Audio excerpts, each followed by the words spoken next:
When Ryan's when it's time to begin, it's on the Rewind Around with John Pollock and Wai Ting. The A-Team that makes sense of these things we see in the ring every week on TV. It's Rewind Around for Monday night, download a Tuesday morning from the Post Wrestling site. It's Rewind Around for Monday night on USA Now on the John and Wai Take the Mic.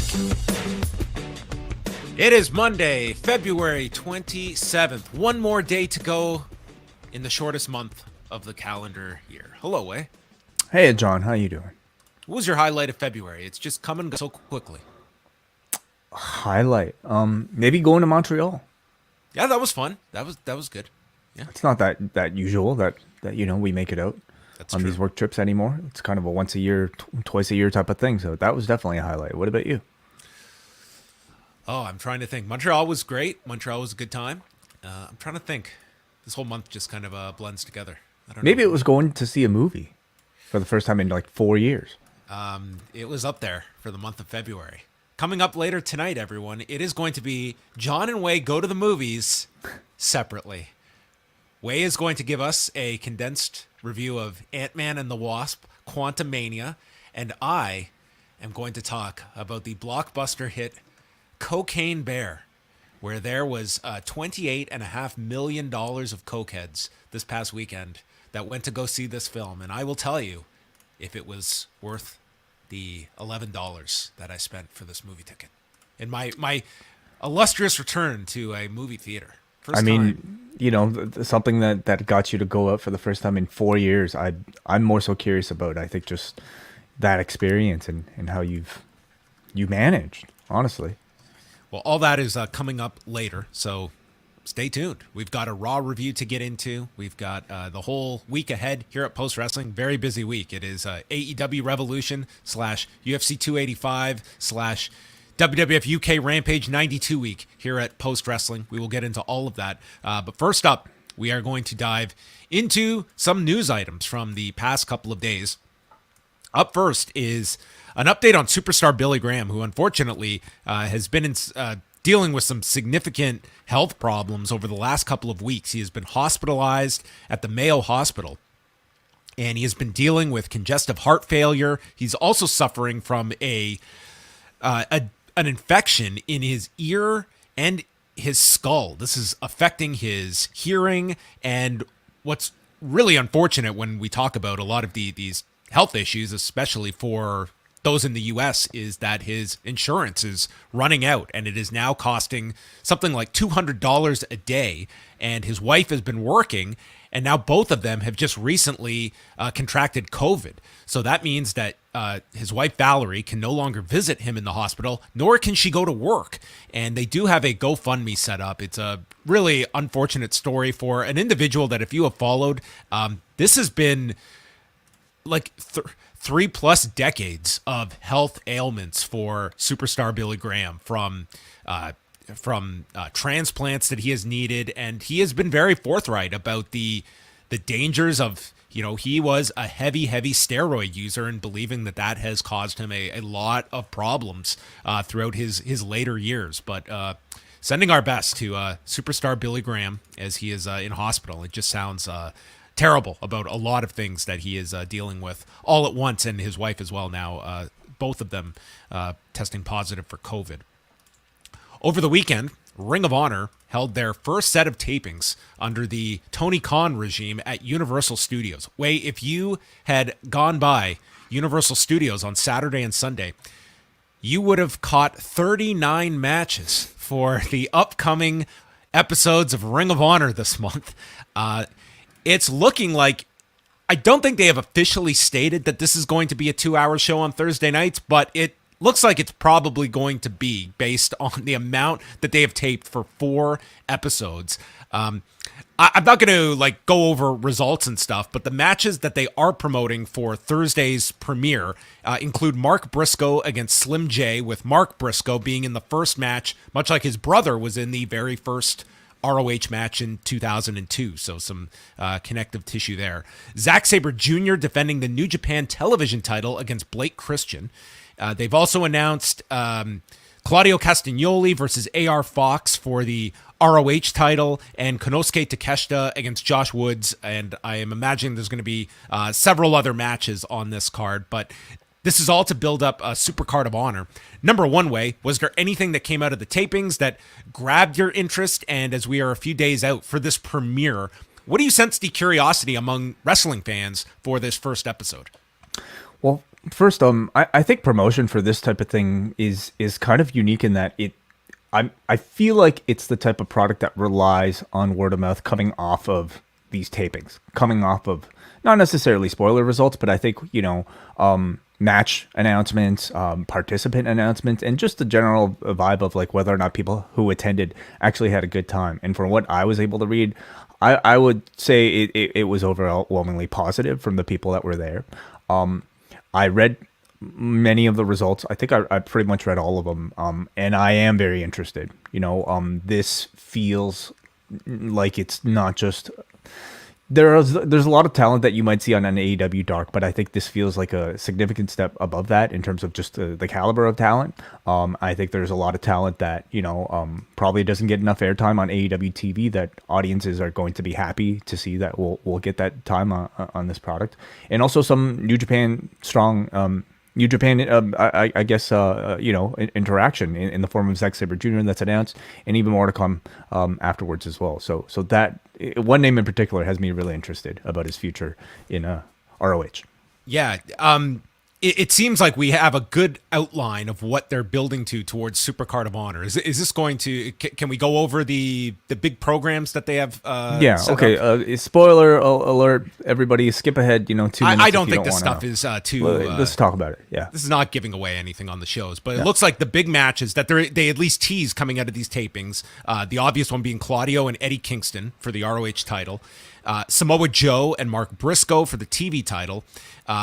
A program with the Embassy against AR Fox, Blake Christian, and Gran Metalik, who looks to be going by the name Metalik, dropping the Gran, so he's just Metalik, for the 6-man titles. Top Flight and the Kingdom look to be working a tag program, but the most intriguing one is Wheeler Yuta, who said he will not rest until he defends his championship against Katsuyori Shibata. Yeah, that's the big one. Yeah, so, I mean, just at these 5 matches alone, I mean, it looks very intriguing for Supercard of Honor. And I think a lot of people, just to see Eddie Kingston away from the House of Black stuff and as a babyface going for the title against Claudio, it's, I think, going to be a refreshing change of pace for Eddie Kingston, who I think is being underutilized at the moment on AEW and is sort of... That's a guy that should not be lost in the pack in AEW, and he is at the moment. Yeah. I mean, he is currently in a program with Ortiz, but I personally speaking, I've really not been that interested. It feels like House of Black has already spun off of all of that. I just want a real no nonsense Eddie Kingston going for a championship, and maybe the ROH championship is where he'll be slotted. I don't know, like. He's the type of name that I think you could build a promotion around and might even, entice some people to pay a subscription fee once a month in order to see those particular matches. But for me, it's like a special attraction, like seeing a Katsuyori Shibata. He recently resigned with New Japan Pro Wrestling, and maybe this was part of the agreement. For whatever reason, New Japan is still not having him wrestle, but clearly Tony Khan is comfortable with letting him wrestle, and as a one-time draw at least, or maybe a multi-time draw if he ends up winning this championship, I find that very curious as well. And this does tie in with Wheeler Yuta just facing off with Orange Cassidy on television, Shibata's best bud, Orange Cassidy. It. Honorary best friend, Katsuyori Shibata. Yeah. So maybe we'll get a reunion of Shibata and Orange Cassidy at the Supercard of Honor show. There's enough interest in these sort of like, special attraction names and just like characters that, again, we don't see enough in AEW to pique my interest, at least in these first couple of weeks leading up into Supercard of Honor. And, these are tapings, and this is a product that's really going to have to make its name off of word of mouth and, oh my God, did you see this? And people feeling like they're missing out on the conversation if they're not paying that subscription fee to watch. So that to me is the key. They need to be newsworthy, and that doesn't always mean just, man, this match is going to blow your mind. I don't know if you can separate a product with just that alone as the word of mouth. I think you want, hey, there was this unbelievable promo, or there was this fantastic angle, like stuff that is newsworthy, that there is conversation coming out of the show, to your point, that people feel that this is something that I'm missing out on if I don't see it. So I would say for at least this week, I'm definitely going to catch the show, and maybe we can talk about it on Friday night's show if both of us get a chance to see it this week. So that's coming up on and won't Thursday. they have some Jay Briscoe memorial stuff for this one too, the first episode? That is what they had said, that the first episode would be a sort of another Jay Briscoe tribute, and obviously we're not going to get a sense of what that is based off the match results. Like there will be matches on the show, but I would imagine that they're going to have Jay Briscoe involvement into, because they had stated for that plus for Supercard that there would be tributes for Briscoe. A&E did their latest biography on Sunday night, and this one was on Jake the Snake Roberts. And this was one that I did want to see because Jake is an extremely compelling figure with a story that it is both tragic, but it is also, there is a redemptive quality to it based off of his attempt at sobriety over these last 10 years, and seems to be in the best place he has been in decades at the moment. Did you get to see any of this way? I did not. I haven't seen any of the A&E biographies. I would say this is as far removed from what you would label as a WWE production. Like, wrestling is present. It is the backdrop to all of this, but it's such a, like, you could just take any industry. This is so much about this individual who had this horrific childhood, and they go into many of the graphic details involving his father, Grizzly Smith, who was a pedophile. And it was, if you saw the Dark Side of the Ring episode, you know what to expect with anything regarding Grizzly Smith, who to me is a real just an awful human being that was in this wrestling industry and is such a black mark on of figures that populated this industry. But you had his half-sister, Rockin' Robin, on camera talking about how she was abused by her father and suspected that her sister was as well. Their sister, Jolene, is actually a pretty awful story in and of itself, where she went missing and was murdered, and they didn't touch on that at all in this one, which was more of a focus of the Dark Side episode. This was more primarily just on Jake, and they did speak with various direct family members and 3 of his children. So you have his sons, Derek and Dustin, who he seems to have reconciled with over these last 10 years or so. And there's a nice scene of them where they're on a boat fishing. And then they also interview separately his daughter, Brandy. And you might remember Brandy. She was the daughter in Beyond the Mat who is confronting her father. And it's a very fractured relationship. And it's very interesting to see this. Like, Derek and Dustin, they have their own children, and they see Jake making meaningful steps to try and make the best out of the time he has left, and that he has been able to build this, or at least try to rebuild this relationship. But when the sons are discussed, like, now that they have their own children, like, it's almost a second cycle for them of how could our father neglect us so much? He was an absentee father, and they have to reconcile that. Like, it was a terrible childhood for them where a father was not present, but they are trying their best to rehabilitate this relationship with their father. Brandy, on the other hand, you get the sense that she wishes Jake the best, but it seems like she does not have a very close relationship, but has enough of one that she participated in this. But there's like terrible stories of Brandy driving Jake from, I think it was from Texas to Georgia. And there she is driving the car, and her father is smoking crack the entire car ride. And if you've ever heard Jake, in these kinds of settings, he's an unbelievable compelling speaker, and he's very forthright about all of his problems that he has had throughout most of his life, and states that if he would cut his legs off if he could make up that time with his children, but he can't. He's just a very, very compelling speaker. But to me, it was the kids that are going to be the ones that resonate the most in this.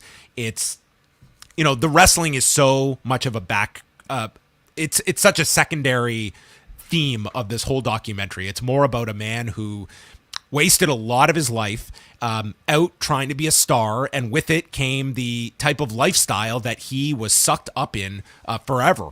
And that cost was losing his family and several of his kids having no relationship with him anymore. And he is just looking at the years that he has left, trying to mend those fences as best he can. And Diamond Dallas Page is featured in this as well, who really is just the savior that this man had. That they have the footage of him in Beyond the Mat. They have the footage of him from the Heroes of Wrestling show and other independents where he's an absolute mess. And it's just horrible that these promoters sent this guy out in the shape that he was in. And it's just embarrassing to watch. And you have one of his sons noting that their children, they look at their grandfather as they've seen him these last 10 years. He's their grandfather. And one day they're going to see all this stuff online of their grandfather who was a mess and all of this footage that exists. And that's out there. That's a permanent mark on his history. Anyway, I thought this to be like a really well done piece. It is, again, it's not a wrestling biography. It's a man that had countless near-death experiences. Like his family estate, like we were waiting for, that he would be the next wrestler to drop. Like that expectation was there, and it certainly existed among the wrestling community. Like this was going to be the guy that this would not have been a shock that you wake up one day and find out something had happened with Jake. But it was, I thought, a really well put together piece, and the family just they were very honest and very. This did not have that just everything's perfect and I've corrected my life. It's the guy has reached sobriety, but that does not mean that you snap your fingers and all of these sins are forgiven. Like this is a guy that he will have to work the rest of his life, and some of those relationships will not come back. It's not just you don't just tie this thing up with a bow after 2 hours and leave thinking that everything's fine and everything's corrected in his life. I feel like, at least for me, Jake is like maybe one of the first cautionary tales that I've been exposed to in this industry, largely because of Beyond the Mat. Prior to that, I'm sure this type of stuff existed, but I don't know if it's ever been like showcased as much as his, and to the degree that his life had kind of spiraled out of. And by all accounts, at least it feels like his health seems to be stable. But like you said, a lot of those scars aren't able to be healed. No. And even from a professional standpoint, getting away from the personal, here is a guy that when he came back for that run in 96, and he's the born again Christian, and they make his alcoholism part of an angle. And Jerry Lawler is interviewed on this, and he says he does regret that because he said, like, I poured legit whiskey down this guy's throat as he's struggling, and he's back on the road. But you go back to that run, and a healthy Jake, he should have been the successor to Pat Patterson as Vince McMahon's right-hand man, and in a different lifetime, in a different type of, a clean Jake could have been among the most influential people in the industry for years. When you look at how old he was in 96 and what he had to offer, but that was never going to happen given his state. Mm-hmm. So anyway, next weekend they are doing a China, and there's a Rivals episode on Cena and The Rock. I have not seen any of the Rivals episodes, but this was one that I think people, it's similar to the Lex Luger one. Like it's a guy that has gone through the gauntlet of issues, but Jake, it's extremely pronounced, and you hear the story of his upbringing, and it's a very tough watch. Like for anyone to like, they have to put up a warning at the beginning of it just because of the the nature of what they're getting into, and it's horrifying. Like to imagine this guy that, from all accounts, sounded like he talked about the fact that he had this dream of being an architect. Like it's just the furthest thing from what you expect of Jake the Snake Roberts. And he was largely poisoned by his childhood. It's he was molested by a stepmother. Just horrible things that he went through in his life. And he's an open book in this biography. Next is some updates that we have for Bloodsport 9, Josh Barnett's Bloodsport, that is going to be happening on the Thursday of WrestleMania week. So they have added several matches as well as a head referee. In addition to the Kota Ibushi Speedball Mike Bailey match that is going to take place, which might be among the most anticipated matches that week. They have now added Jon Moxley against Davey Richards, Yuya Uemura against Alex Coughlin, that had been previously announced. Davey Boy Smith Jr. against J.R. Kratos. Eric Hammer against Kelvin Tankman. Marina Shafir against Killer Kelly. And the head official will be former Pride referee Yuji Shimada. Wow. So they're going to referee cam return. Will Lenny Hart get another booking in pro wrestling in this quarter? I mean, I would love it. I don't know if she must command a pretty good price, don't you think? She's not working a lot, I would imagine, but still, like she probably doesn't come cheap. I would think not. I think that Lenny Hart would probably be a tough one. I would say, honestly, I'm always curious who they get, because the commentary has always kind of been all over the place. Like Lenny Leonard has done these in the past. He's been very good at it. I would love if they grabbed like Michael Chiavello or Mauro Ranallo. They are in LA. I mean, there's I guess some possibilities. I don't think Mauro comes cheap either, and no, I don't know if that that Fight Plus deal is necessarily enough to justify something like that. But sorry, go ahead. Yeah. I was just going to say what you were like. I always look forward to Bloodsport.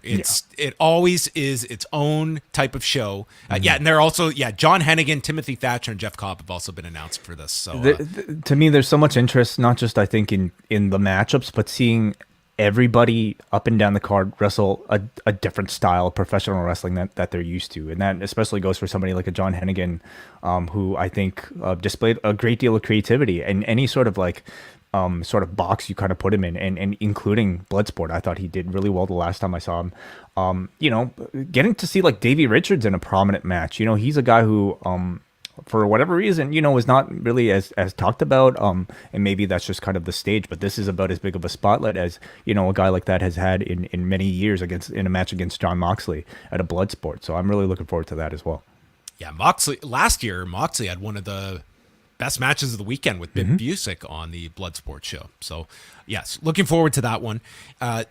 Ratings notes from the past weekend. SmackDown, another big number, 2,408,000 viewers, number one on television Friday night, an 8% jump in the demo with a 0.62. They also did their best 18 to 34 number of the past month.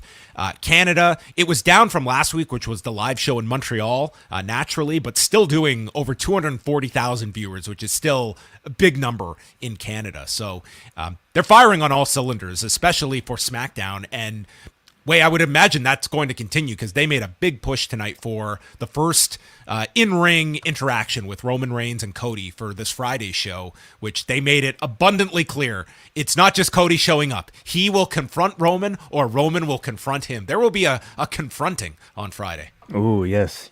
A real face-to-face, I guess. Yes, dude, we are overdoing the face-to-faces. We got one on Friday with Charlotte and Rhea. We're getting one next week with Logan and Seth. We got a FaceTime to face tonight on Raw. FaceTime to face, yeah. I don't see this momentum for, the WWE changing anytime soon, in these few weeks heading towards WrestleMania. Key is that they can keep it going after. That was the case last year. It turned into a big Mania, and with the Cody stuff, they had momentum coming out of Mania. That's when you saw the shift begin. Rampage, on the other hand, returning to its normal time slot, did 409,000 viewers.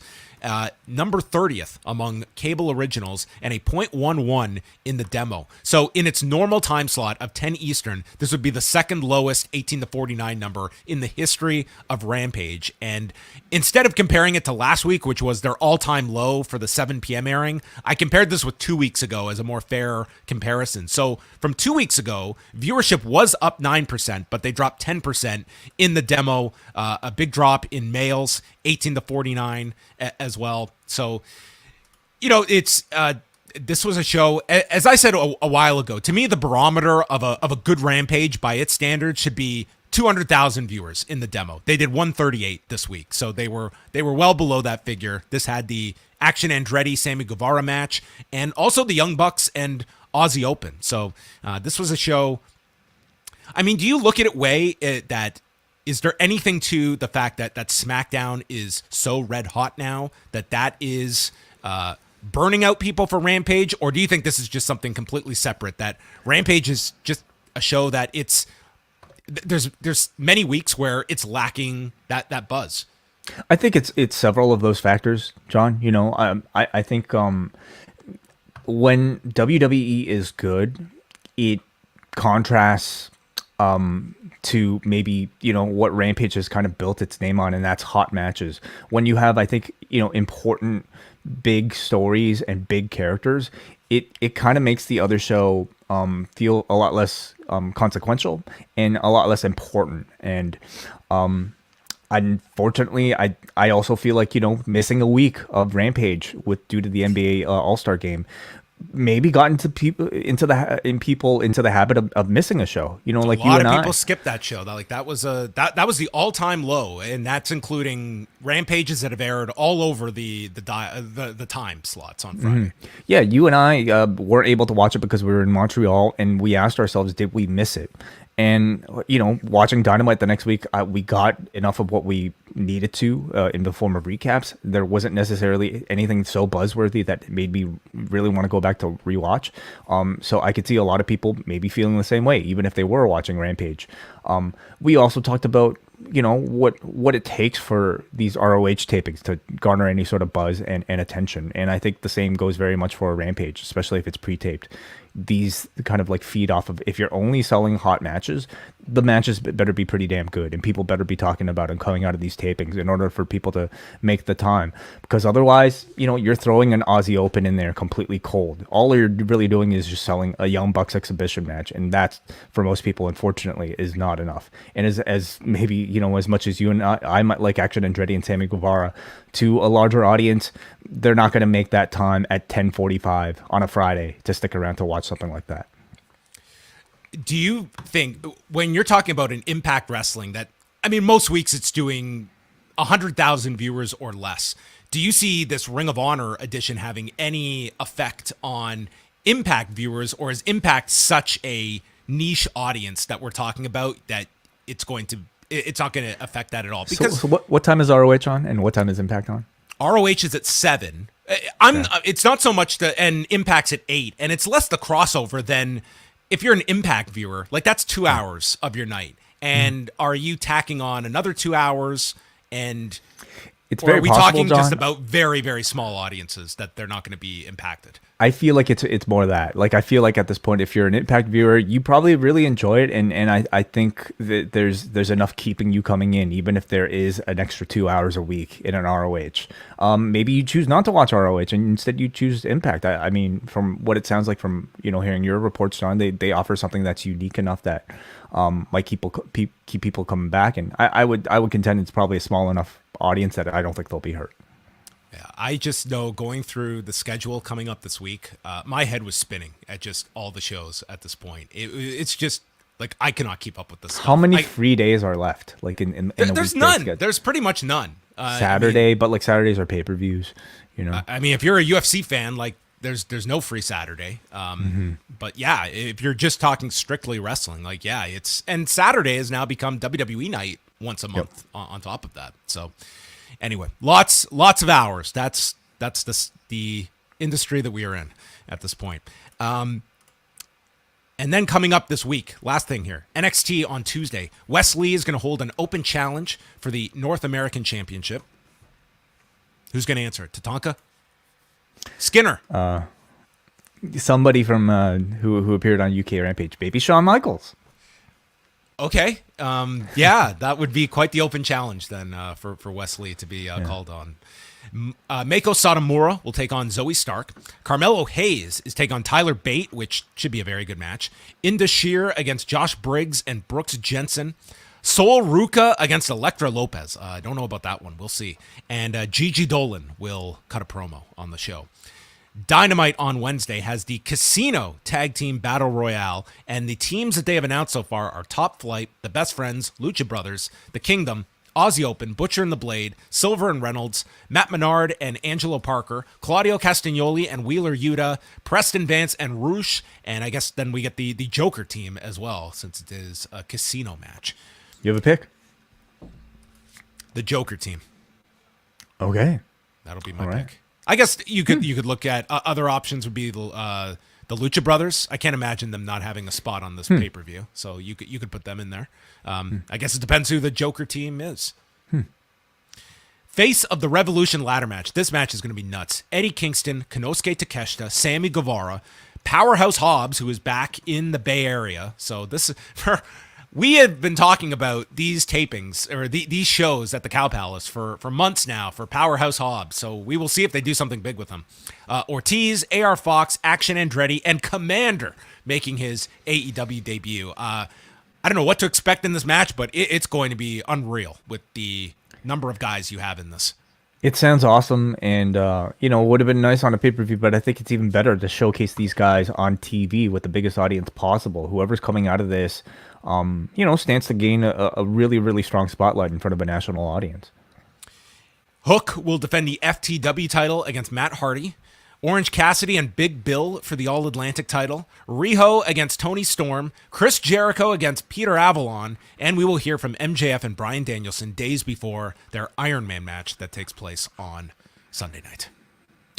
We'll see if they, heat up this card anymore on Wednesday. I feel like reactions towards Revolution thus far are somewhat mixed and maybe not as high as previous AEW pay-per-views.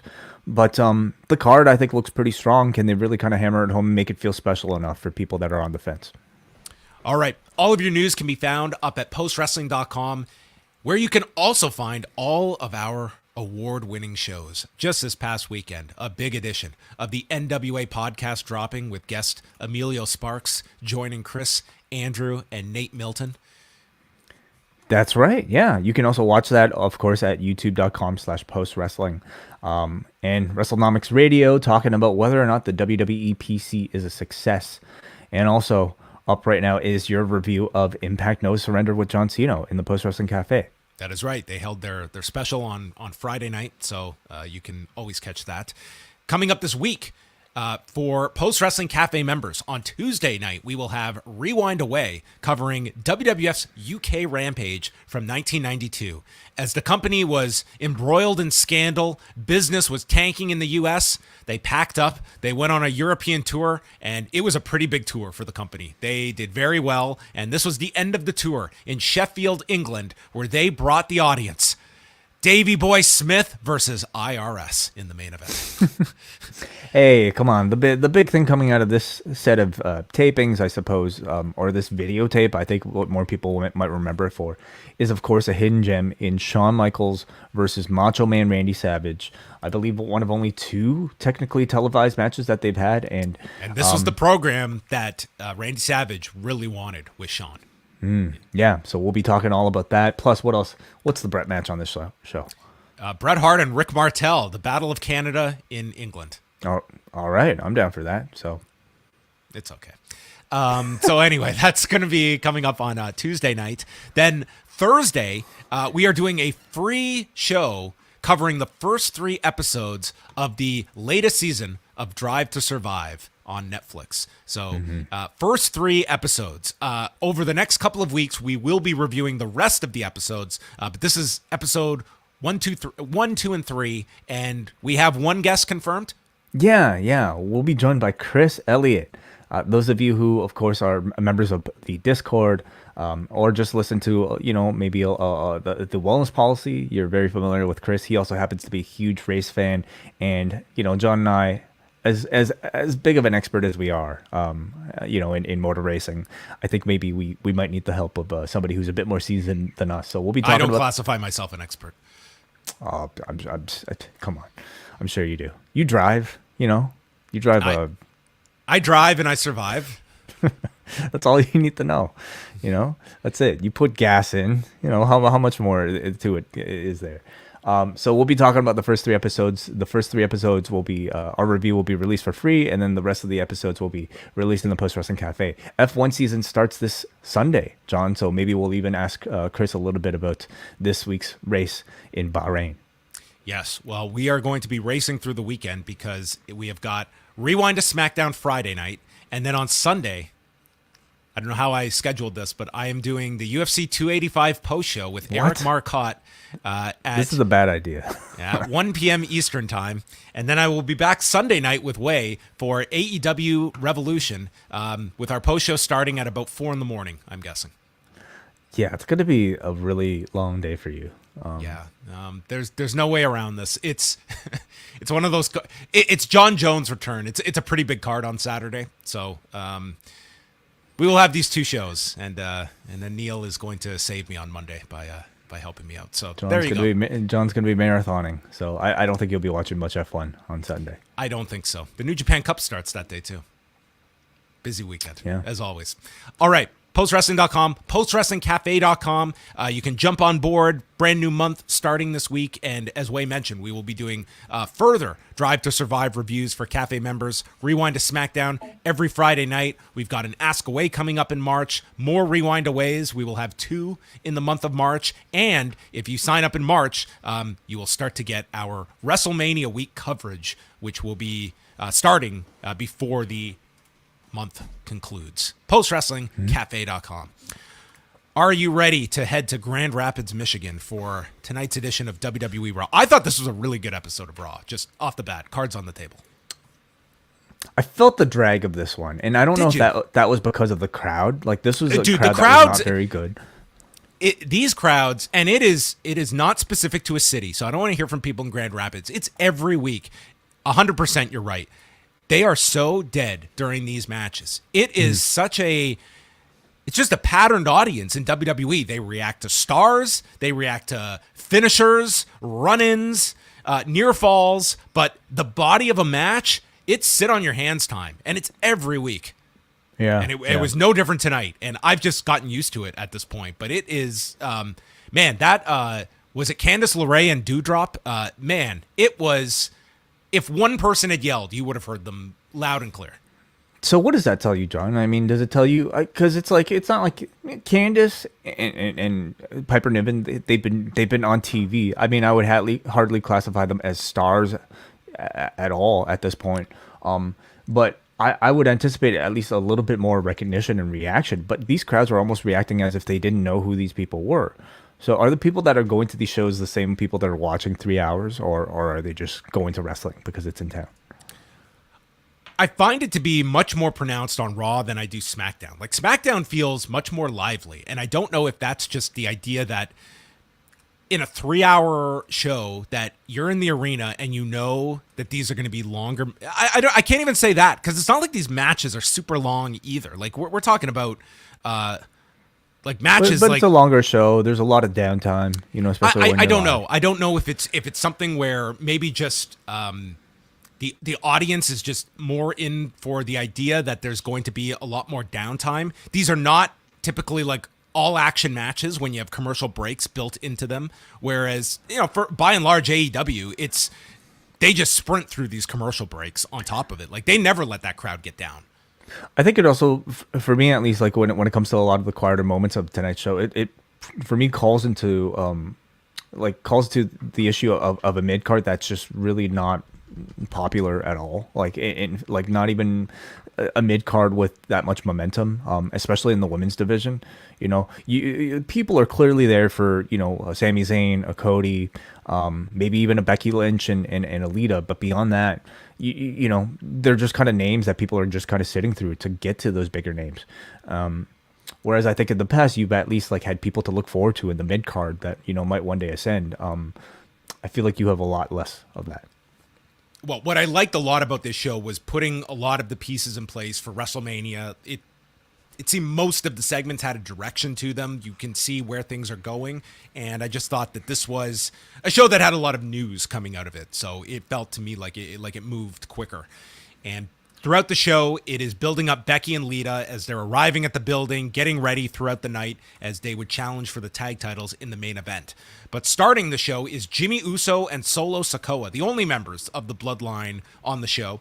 And they're talking how all families fight. The crowd is chanting for Sammy. And Jimmy says, if you come for one member of the Bloodline, you come for all of us.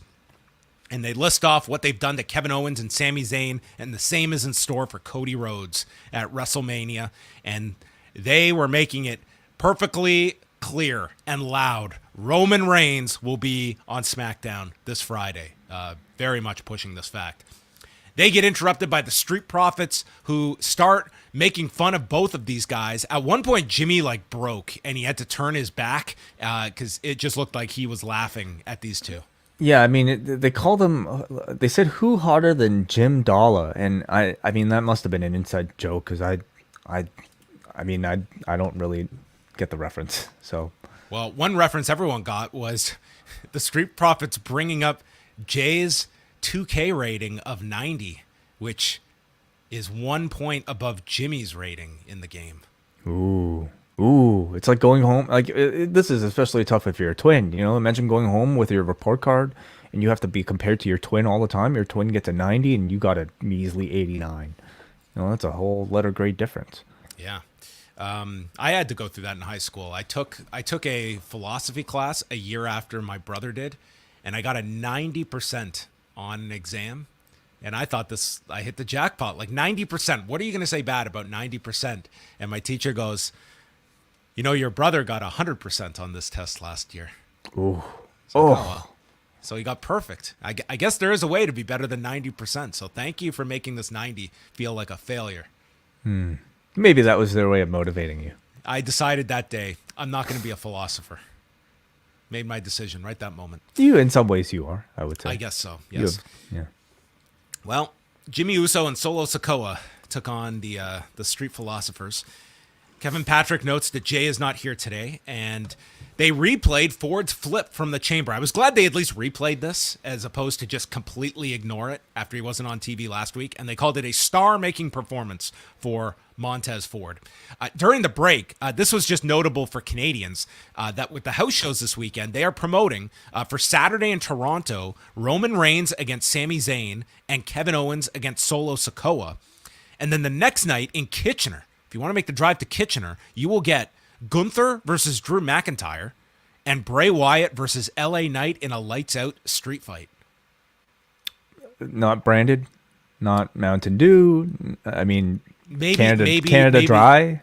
Maybe the city of Kitchener will sponsor it. Maybe their tax dollars will go towards sponsoring a house show match. What is Kitchener known for? I mean, it's like a college town, isn't it?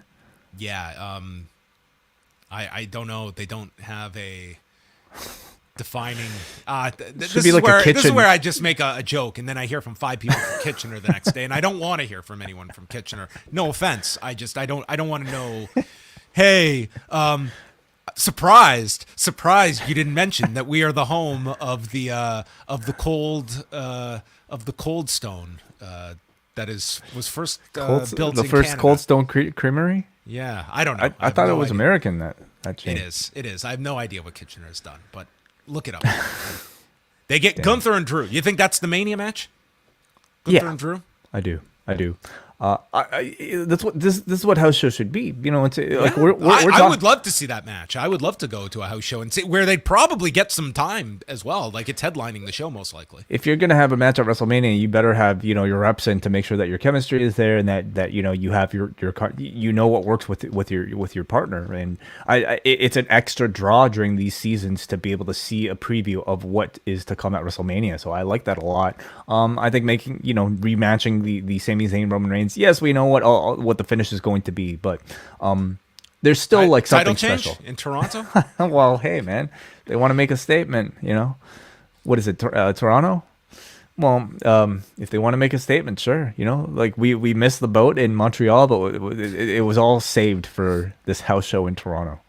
For the IC title, I would love to see Drew and Sheamus have a match on night one, and then you're either promising people the fresh match of Drew and Gunther, which maybe you get, or you're teasing like the rematch with Sheamus and Gunther for night two. Sheamus and Gunther. Okay, so Sheamus and Gunther in right. No, I'm okay. saying Sheamus against Drew on night one, and the winner gets the title match on night two. I see. And that incorporates Sheamus into this whole thing. Sure. Yeah, they could do that. They get the advantage on Dawkins, and then there's a hip attack by Sikoa, and Ford headbutts Jimmy off of the turnbuckle, hits a high cross, and then as they set up for the Doomsday blockbuster, Solo stops it, shoving Ford off the top, super kick and Samoan spike to pin Dawkins in 11:34 as they continue to make Solo Sikoa the bulldozer, just running over these guys. No controversy, and that's it. They win.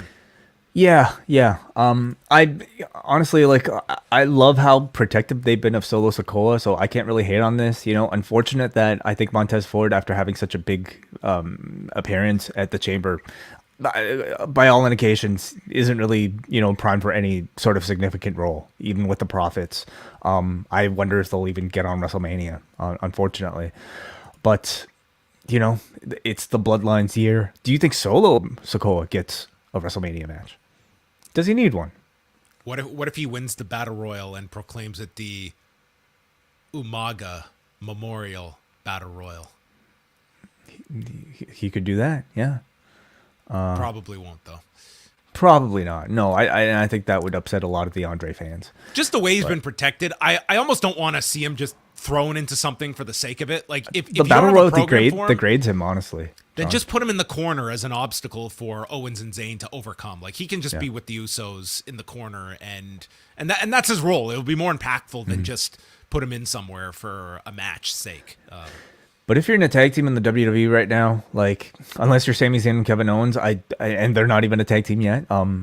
Unfortunately, I don't know if WrestleMania is looking that great for you. I mean, with the way these belts are, just that entire division is kind of iced. So they continue the attack on the Profits, and Sikoa wraps the chair around the neck of Montez Ford.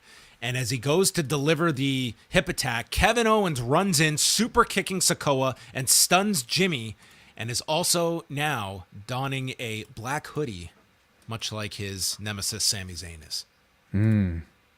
Well, it is... Are they going to have branded hoodies for WrestleMania weekend to sell? They have them every year, John. Like, you've been to the Access store, dude. But just these plain black hoodies, nothing on them, that they'll sell for $75. I'm sure they could fit a WWE logo on it somewhere and justify, charging $100. Maybe they'll come out with their own weightlifting belts. Sami Zayn and Kevin Owens? Yes. Yeah, I wonder if either of them use weightlifting belts. I mean, I don't know if either of them look like the bodybuilding type, but they're incredibly athletic. I don't want to say anything disparaging, of course. So I like this though. I like the fact that they're both wearing the same thing, despite the fact that both of them are not supposed to be fighting together. It's just the wardrobe gods are forcing them together, John. Even if they don't want to team together, they are telling the audience and making us want to see them together just by simply the way that they dress. The VIP lounge segment was next, and Brock Lesnar is out first before MVP makes his entrance. And Lesnar says he has no beef with MVP. This is all about business, and wants to hear MVP sell him on the idea of a match with Omos, which I was thinking, wow, brace yourself, because MVP is going to have to work overtime here to convince us of this match for WrestleMania. Lesnar says that he does not feel insulted after he was called a coward last week. And MVP explains that the beast, Brock Lesnar, can destroy any man, but a giant can conquer a beast, and you wouldn't be able to throw Omos around. And this is enough for Brock to state, you know what, the next month of my life, I'm committing to this. This is the option I want. So he accepts it. And they go to toast, but instead of the champagne that MVP has, Lesnar pulls out a flask containing white lightning that he chugs down, and then MVP has to chug this. What is white lightning? What is that? I assumed it's some illegal moonshine that he has made in Saskatchewan of some sort. White lightning? What kind of... Okay, so just mystery liquor. I don't know. I bet you... How did you get this across the border? You know what?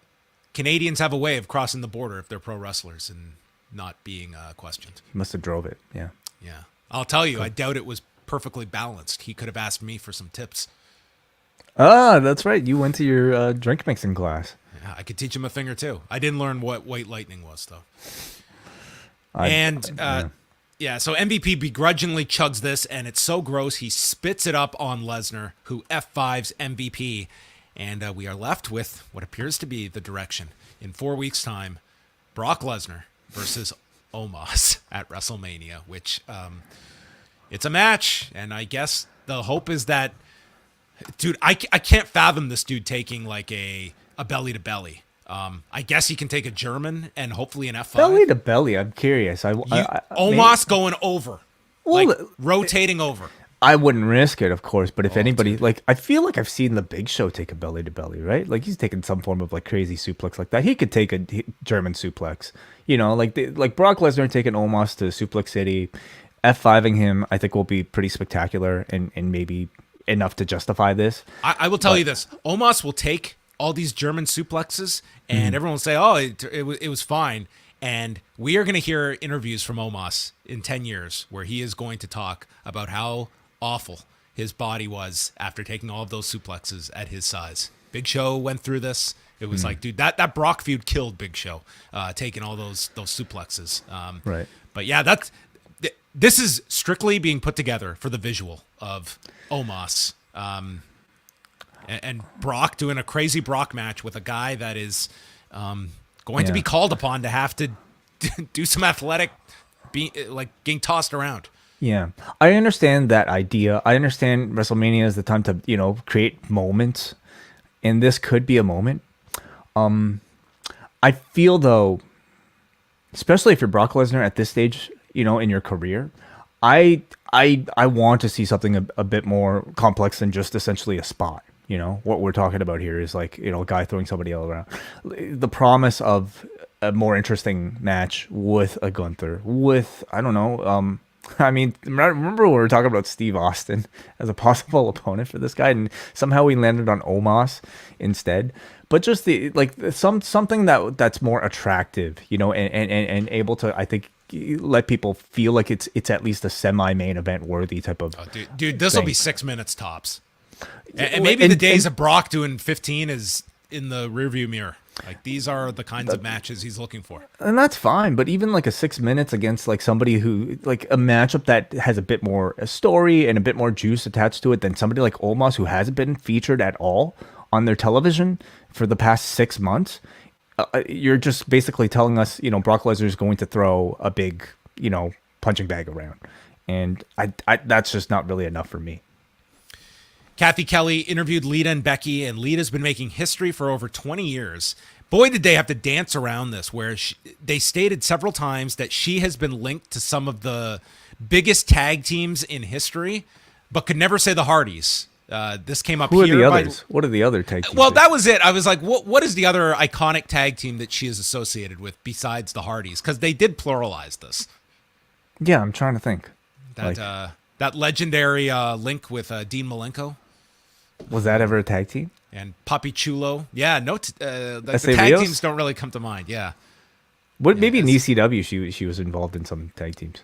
With she was with Doring and Roadkill. Legendary. Yes, legendary. Okay. So then there's a promo for Raw next week, which will be very big with John Cena in Boston. Cody Rhodes against Chad Gable. Within a minute, Cody hit Gable with an inverted superplex off the top. And then during the break, Gable goes after the knee with multiple dragon screws as he pays homage to the retiring Keiji Muto. Cody goes for a disaster kick, and his knee buckles as he's going for it, which I thought was a nice touch as he sold the knee here.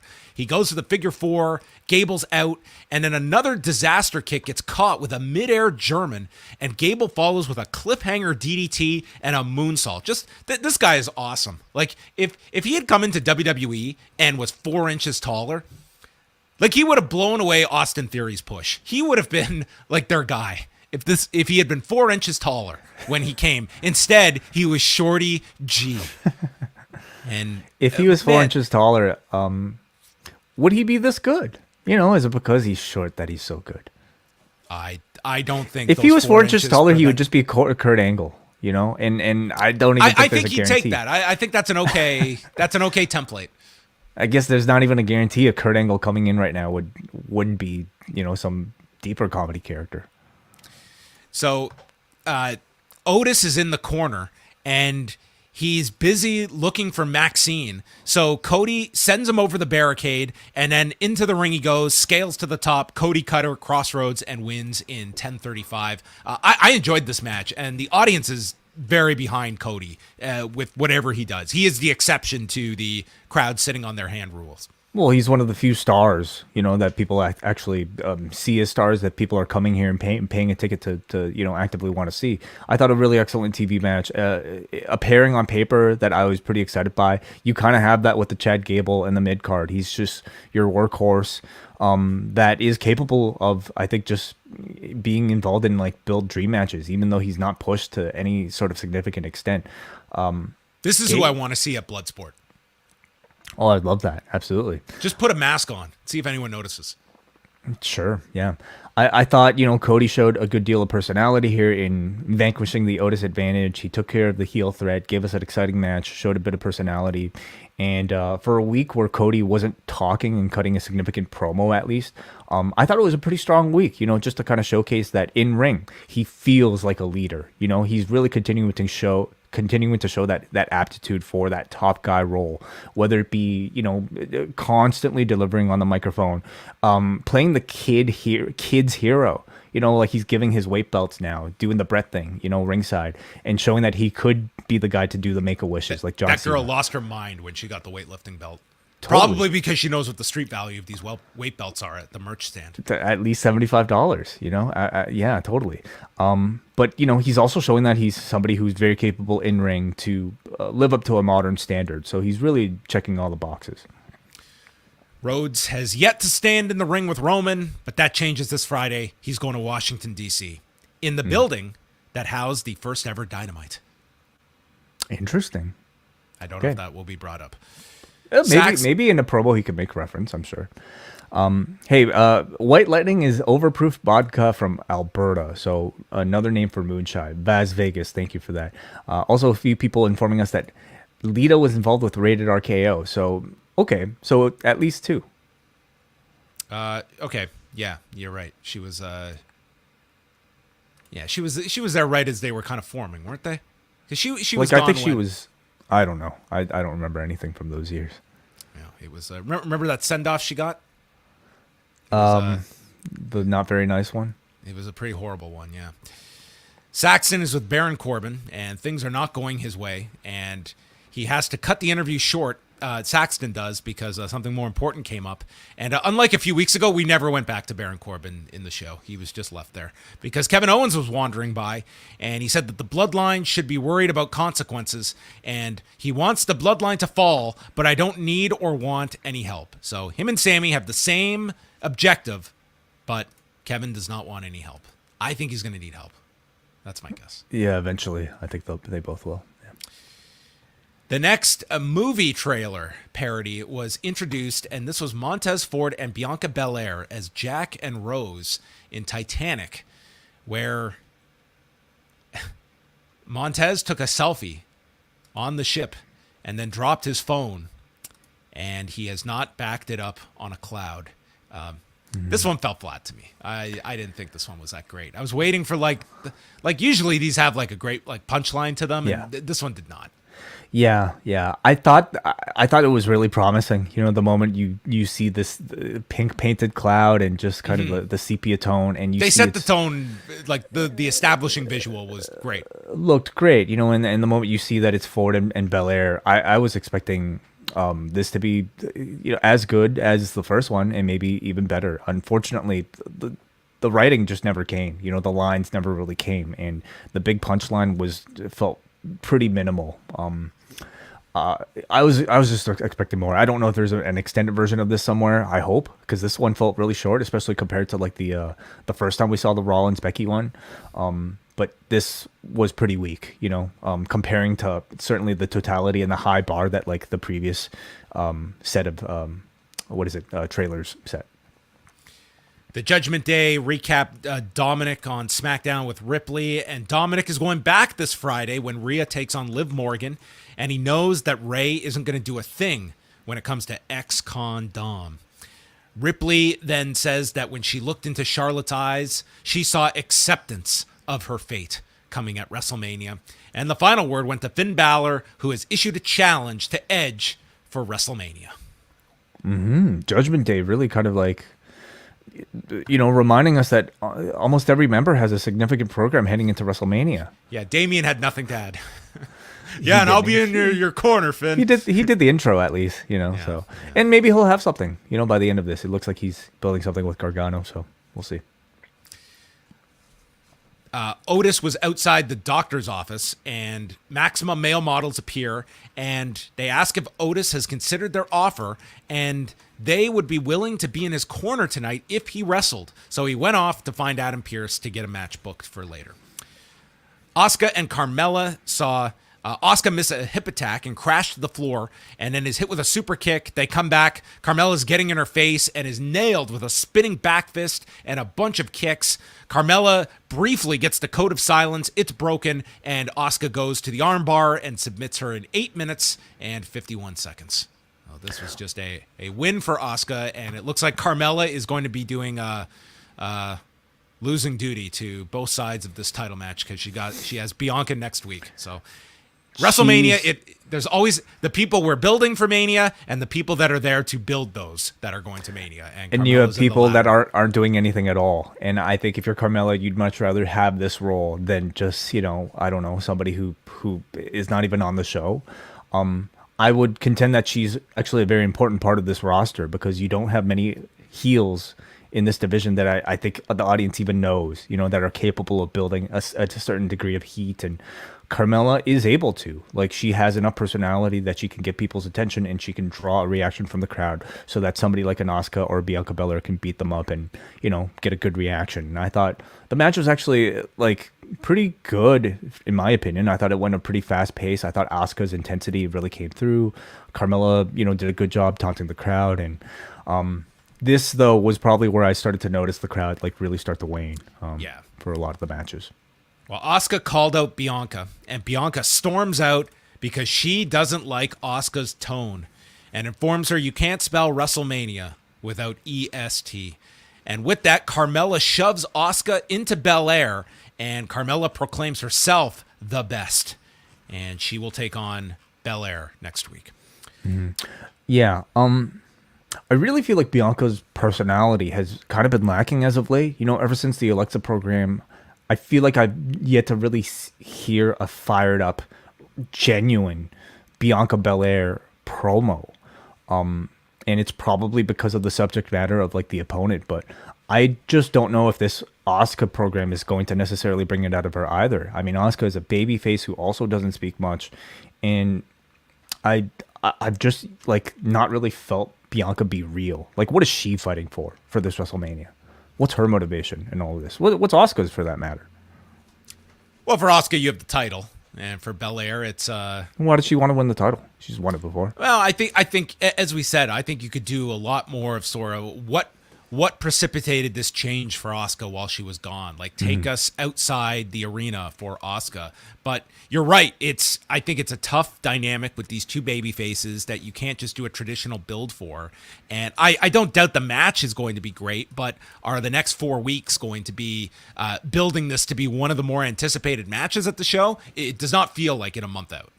Like, this feels like a match that you can throw on wherever on the card. But I would think you want this to be a higher. If you're comparing the two women's programs, it's very clear which feels like the A women's title program this year. I mean, and that's largely because of Rhea. You know, Rhea has the story of wanting to overcome the first WrestleMania loss that she had. Yeah. We've yet to, and it's still early, but I really hope they establish something for Belair and Asuka. Yeah, and the SmackDown one, it has its issues too. It's a very confusing story where it's like there's this clear fan favorite in Rhea Ripley, but that's not the story they're doing. And Charlotte is like, I believe she's trying to be a babyface, but does not come off like it. So anyway, we have time, but it's certainly a perplexing one. Piper Niven against Candice LeRae. Nikki Cross followed Candice to the ring. And after Niven, this was the match where it was silence during this one. Niven hit a senton, and then LeRae comes back with an elbow, drives Niven into the buckle, and then LeRae gets shoved to the floor, and Niven tosses Nikki Cross into the barricade, and as she rolls into the ring, Candice catches her with a roll-up in 2.5 minutes. So Candice LeRae beats Piper Niven. Mm-hmm. So, again, like, would you rather be Carmella sort of like being the person getting beaten to tell a WrestleMania story, or would you rather be Piper Niven being beaten to tell a Raw story here with Candice and Nikki Cross, I was to take this that Nikki helped Candice by getting thrown into the barricade and thus diverting Piper's attention? Exactly. Yeah. Yeah. Thanks, Nikki. Well, the idea is that she at least tried to help, and I for somebody like Piper Niven, it's questionable that she would be the one kind of put into this role, because I think you're still just trying to establish her right now as like a dominant threat in this division. I'm assuming she will come back for revenge against Nikki Cross and Candice, but even to slot her at this level, you just can't help but just kind of picture her in this sort of like mid-card role that isn't all that enticing. But hey, man, they have to build a story starting from somewhere, so the crowd did not see this as important, though. And then Mr. Segway, Byron Saxton, welcomes in a man who knows Candice LeRae very well, Johnny Gargano, who enters the shot noting, yeah, she's my wife. And with that, he alerts us that he has a match with Otis. He's not fully recovered from the chamber yet. When the Judgment Day enter and Gargano mocks them as the four of them going through a goth phase, and Priest is not amused by this term and threatens him. Balor says that Otis is going to flatten you and put maple syrup over you, and if he doesn't finish the job, I will next week. Gargano says, that sounds delicious. Right. Where has this man fallen to? Finn Balor or Johnny Gargano? What do you mean? Johnny Gargano. Oh, yes, I know. I don't know. Like, again, it's Triple H that's writing these shows, or at least in charge, and you figure if there's somebody in this world who knows how to book a Johnny Gargano as a serious babyface, it would be him. Yet it's like this entire duration he's been involved as some sort of side character attached to a comedy storyline. And I'm sorry, but comedy is not this man's strength. I don't know if he just really loved the way or something, but I don't think comedy is the best use of a Johnny Gargano. Dude, when he came out for his match with Otis, you have Corey Graves on commentary telling you, the audience, that Gargano has a haircut that you grow out of when you're 12. Like, where is this Graves coming up with this? Because in another era, that screams Vince in your ears. That is making fun of this guy's haircut. He has a 12-year-old's haircut. Your baby face that you should be getting behind. Like, I don't know. It's But it's Gargano Balor on TV. I think that's a pretty strong hook for NXT fans, at least, who remember. And then it looks like Gargano versus Priest might be the long-term program. Do you think that's a Mania match or TV? That feels like TV. It does not feel big enough for WrestleMania. Miz TV, Miz comes out and he reveals his wife's anniversary present, but he wants to reveal it with his guest, who will be the host of WrestleMania himself. He will host WrestleMania, and it will be bigger than the Golden Globes, bigger than the Oscars, and make more news than Will Smith slapping Chris Rock. All right, you were right. It was not a pregnancy. No, he is. He's hosting WrestleMania. He is just birthing as good. and he's having and we're getting twins this year. Night 1, night 2. That is right. Yeah. So, I mean, makes sense. He's the Hollywood guy. Having him host, essentially, what is a host of WrestleMania? Like, a guy comes out, cuts a promo at the beginning, and that's it. Right? Do a couple segments, do something with a celebrity, take a bump, whatever they come up with that weekend. Seth Rollins interrupts him, and Miz is upset that he's ruining his announcement, and Rollins says that Miz is acting like a b-hole. So Miz says, "I'm not a B anything. I'm an A-lister." To which Seth says, "That must make you an A-hole." Seth requests that The Miz call Logan Paul on his behalf.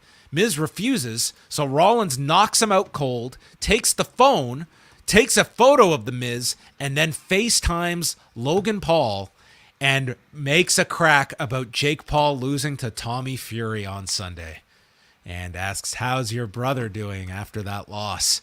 And he issues a challenge for Logan Paul to show up at Raw next Monday and ends the call by saying, "Bye-bye, bitch," and hangs up on the man.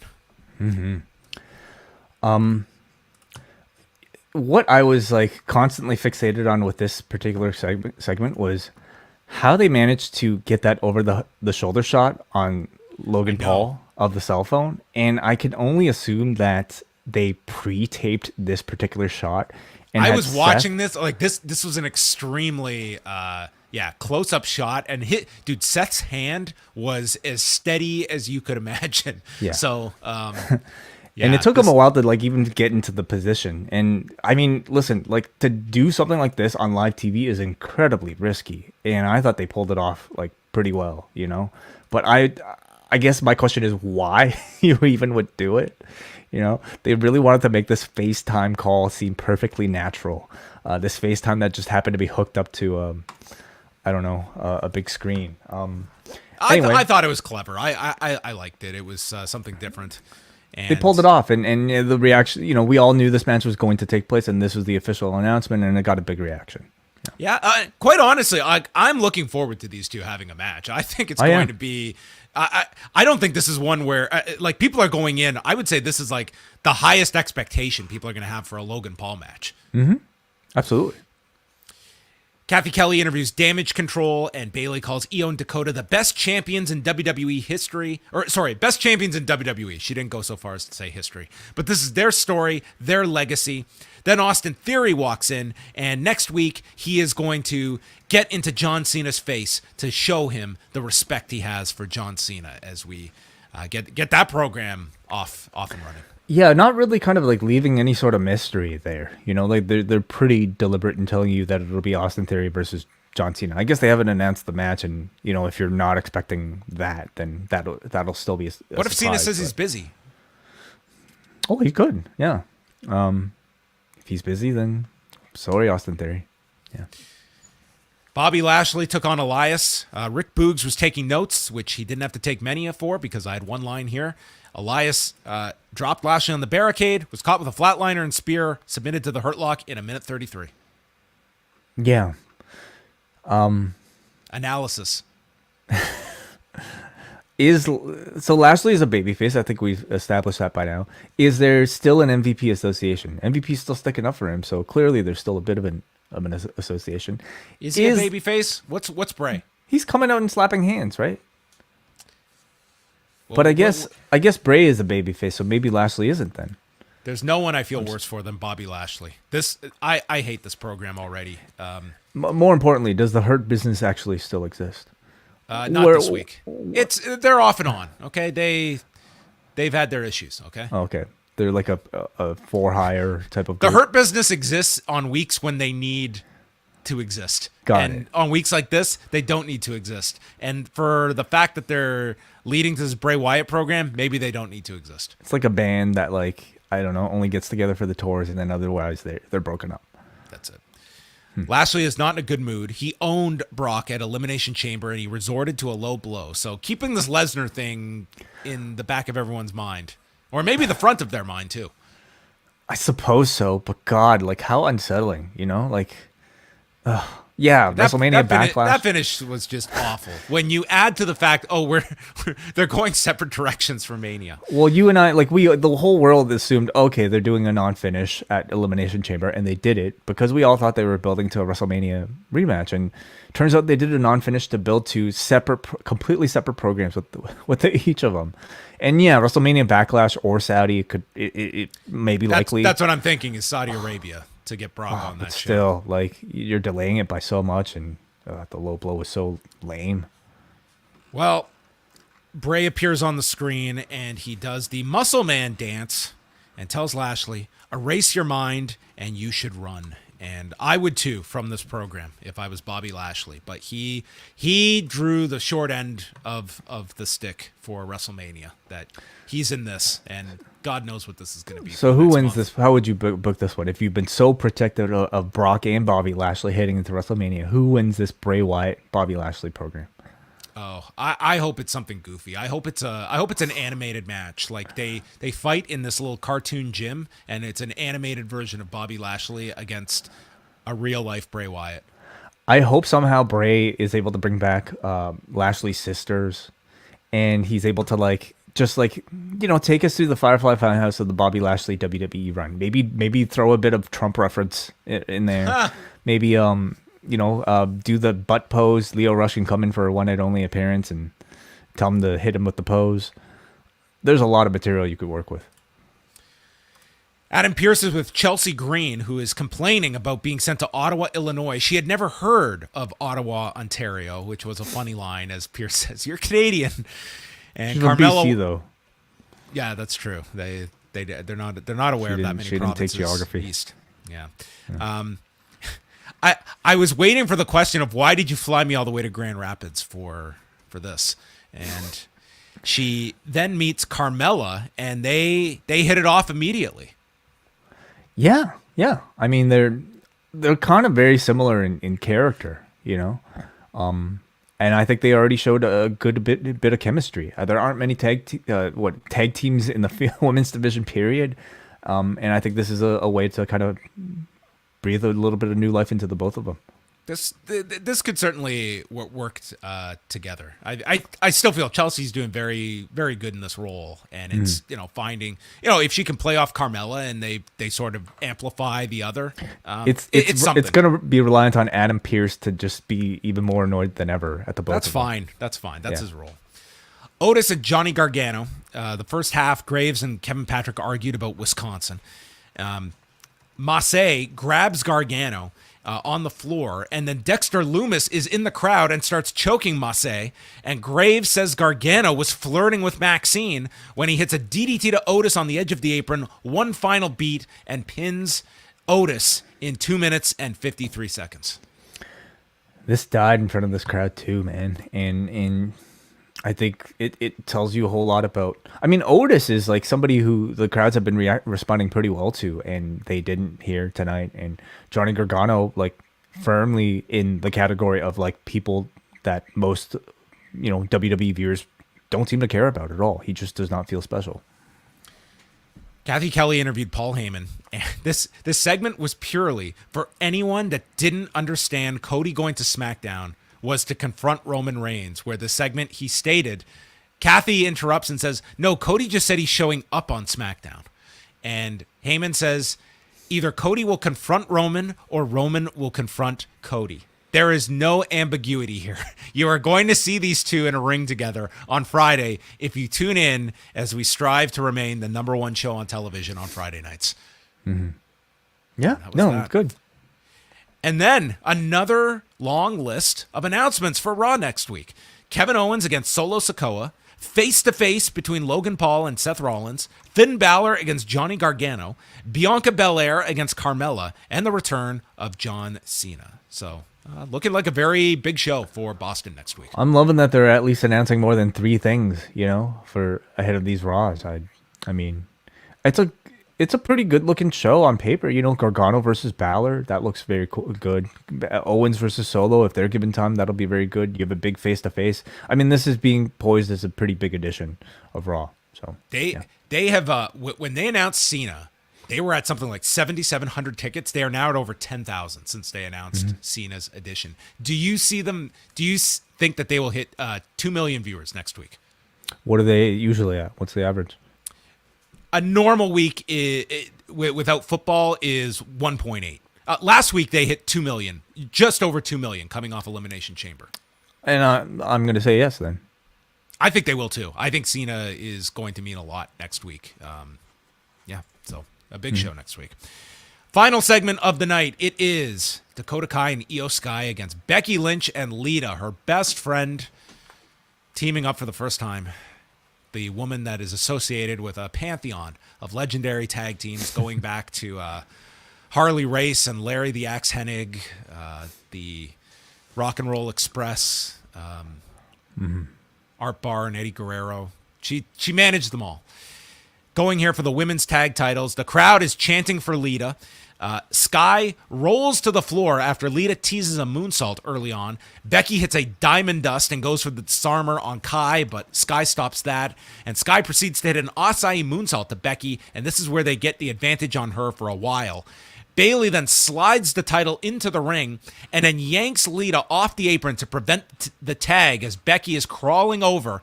And with Bayley's interference, Trish Stratus makes her return, running down to the ringside area and taking out Bayley. And the crowd goes nuts here for Trish. And Lita then gets the hot tag and hit a tilt-a-whirl head scissors. And she gets stopped from climbing, gets out of the way of Io's over the moonsault, and then hits a twist of fate. Once again goes for the moonsault. Bayley gets involved, and Trish pulls her down, hits her with the Trish kick. And Becky applies the chick kick, right? The chick. You're right. The all these kicks. We got the Mick kick in Impact, and then we got the chick kick here from Trish. You're right. Becky then stops Kai, putting the disarmer on her on the apron, and finally Lita hits her moonsault, pinning Io Sky in 13 minutes and 26 seconds.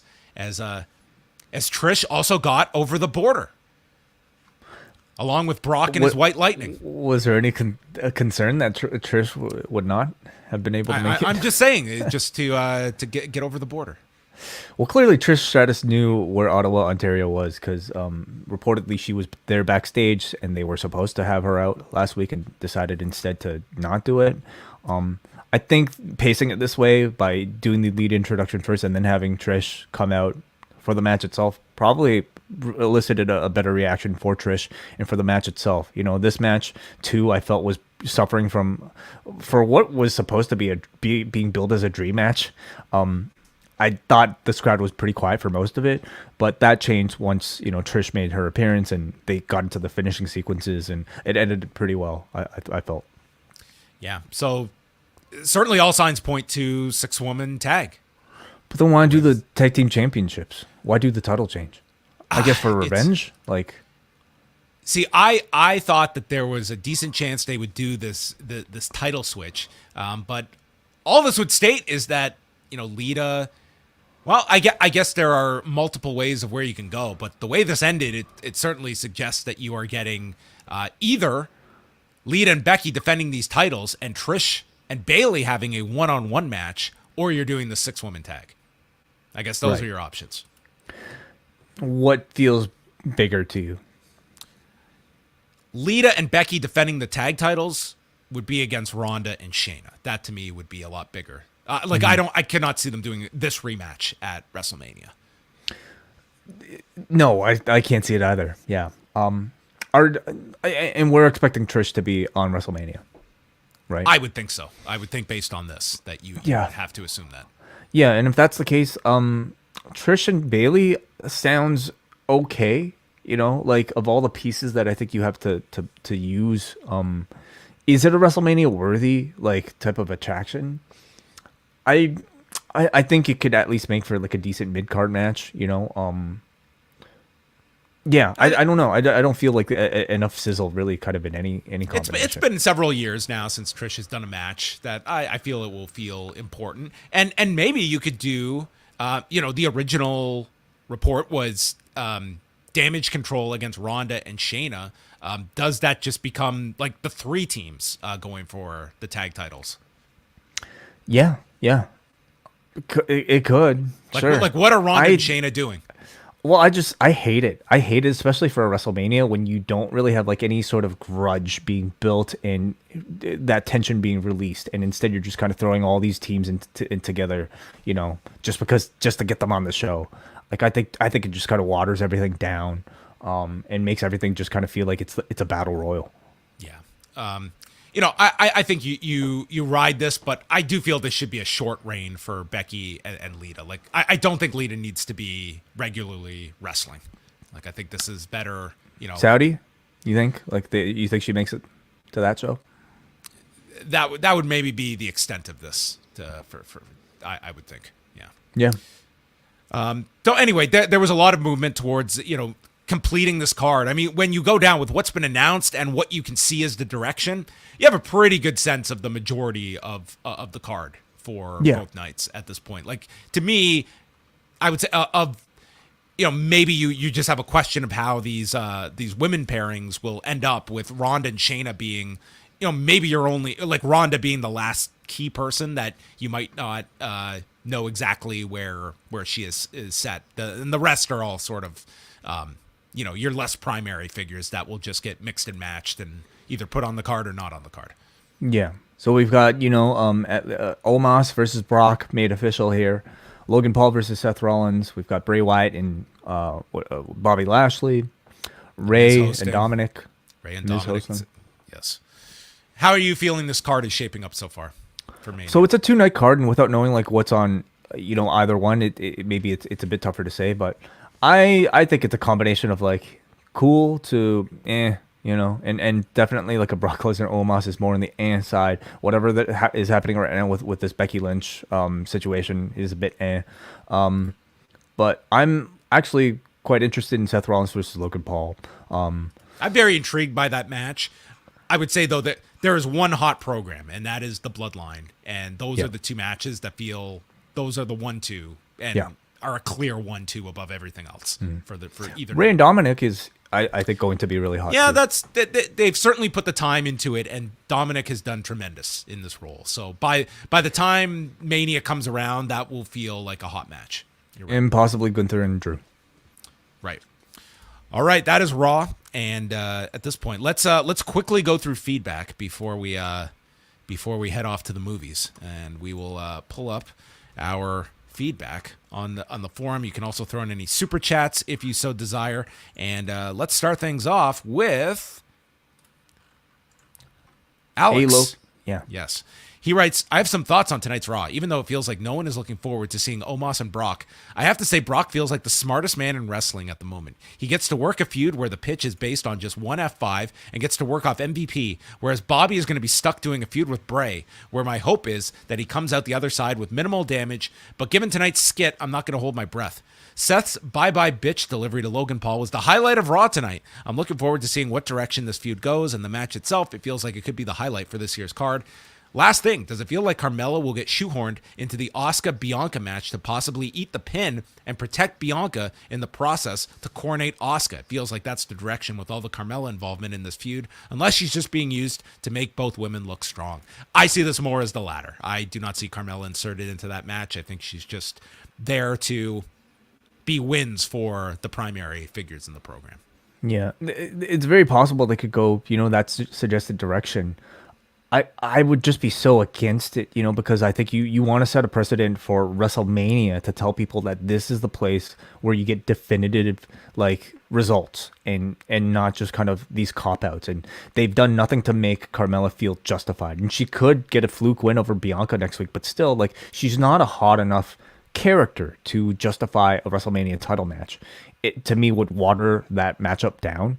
And knowing, the only result that I think, it could justify her being a part of it, I think just, to me, takes away a lot of the luster from the match.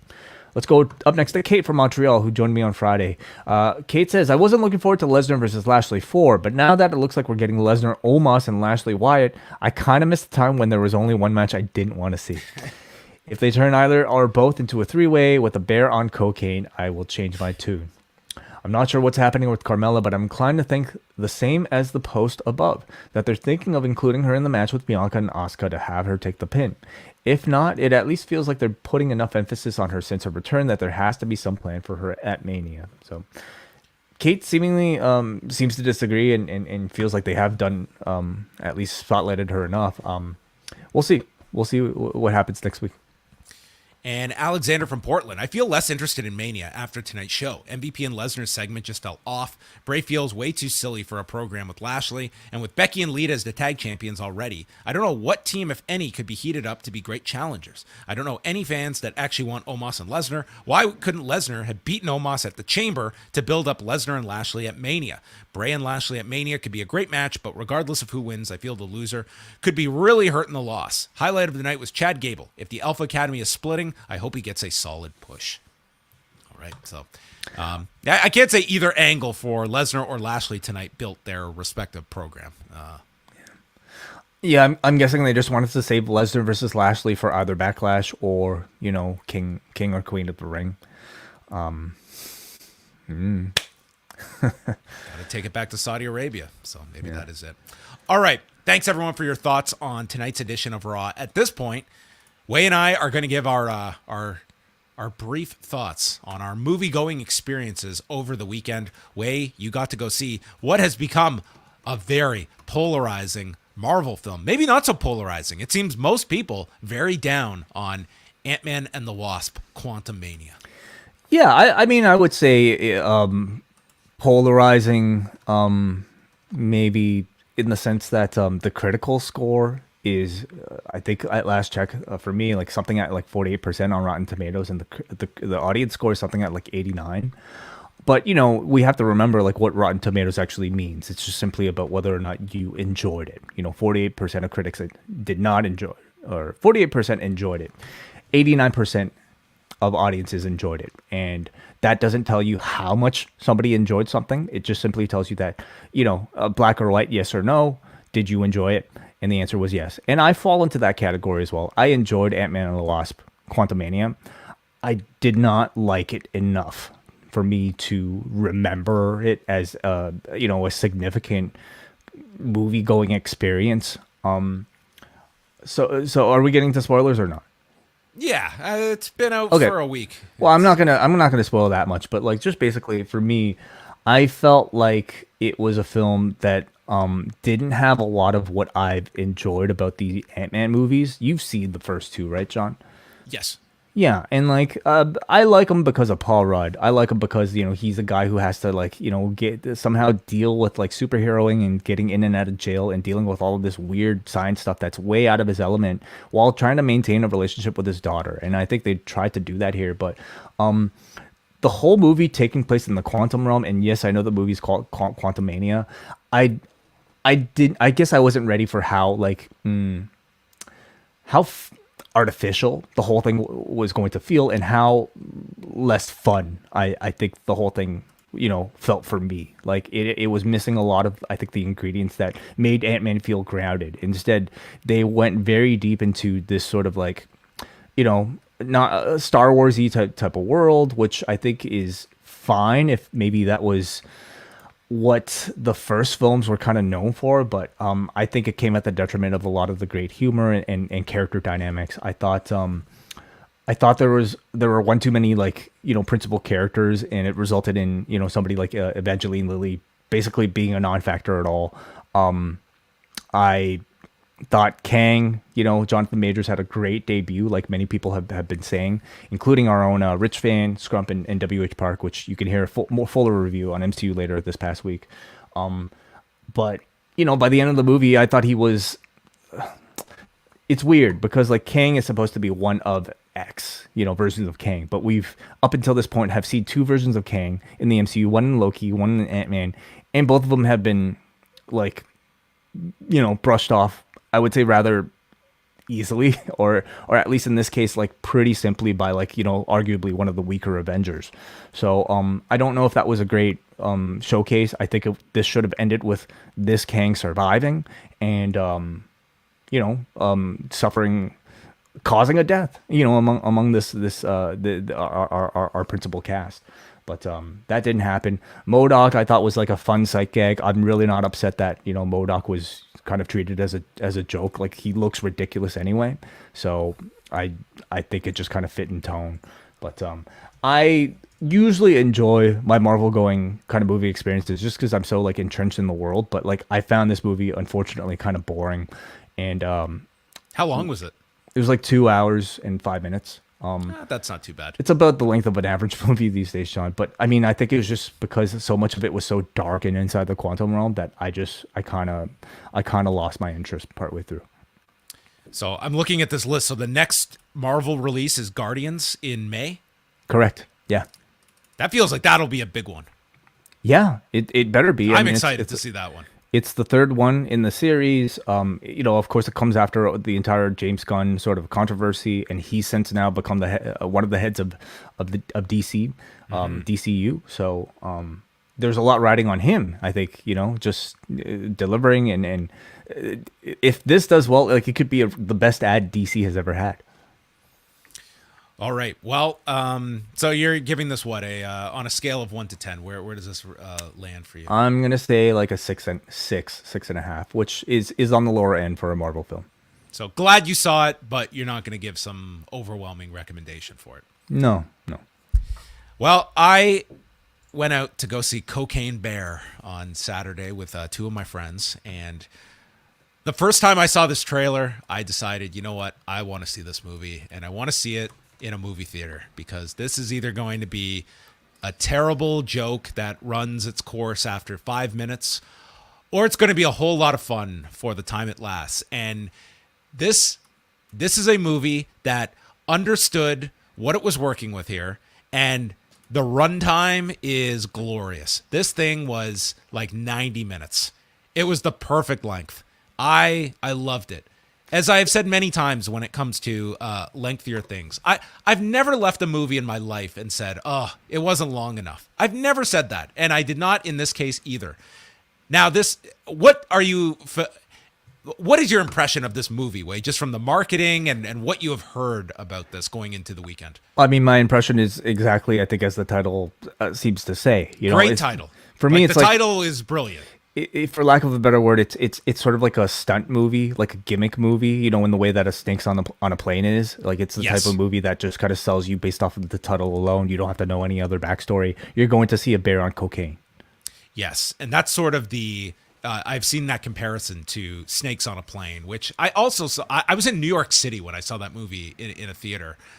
I think I had more fun watching this, to be quite honest. And it does feel like we're semi-removed from these types of movies that I guess you can equate them somewhat to a Sharknado, which I never watched the Sharknado movies, so I can't compare it to that series.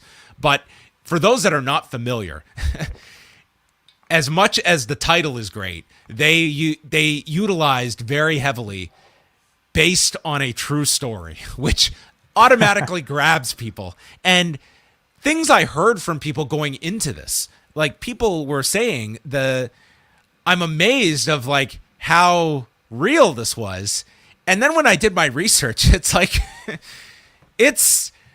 what happened was in 1985, there was a drug drop off of a plane, and duffel bags of coke landed in this forest, and a bear ingested a duffel bag full of coke and died.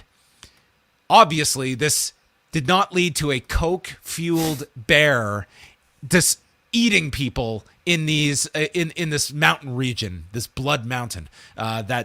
So this is pretty much taking a semblance of reality and just going nuts. But you know what?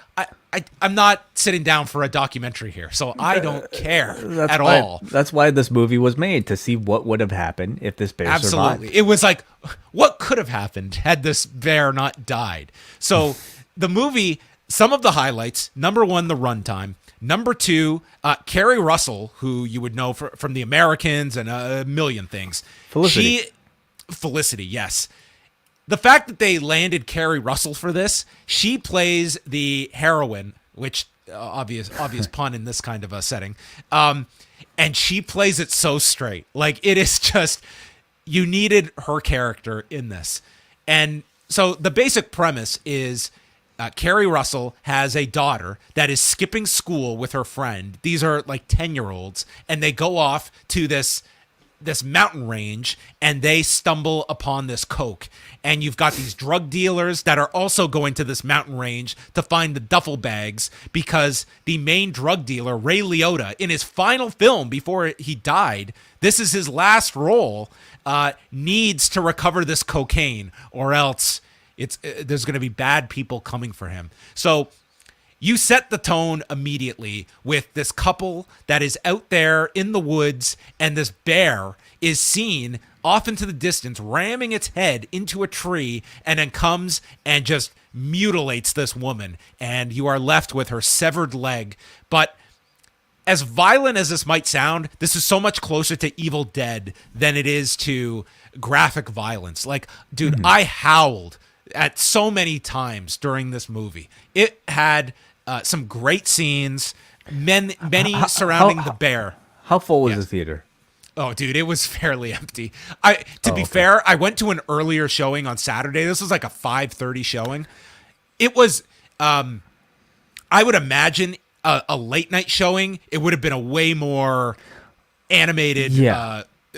Like, I wish I saw a later show where people were just more into the party vibe, because we saw it, and dude, the theater had to be like 30% full. Yeah, like, this feels like it's the type of movie like you might want to go to like a smaller cinema for, like, that Totally. That might be frequented with adults, obviously, and watching like on a late night screening with alcohol. There were a group of kids that tried to sneak into this movie, and they got chased out by security. Like, that, it was just such a throwback to me. You got to try. When do you see kids trying to sneak into movies these days? So anyway, my favorite character in this whole movie was the character of Bob, who plays essentially the town sheriff. And he is played by Isaiah Whitlock Jr., who, for Wire fans out there, will remember as Senator Clay Davis on The Wire.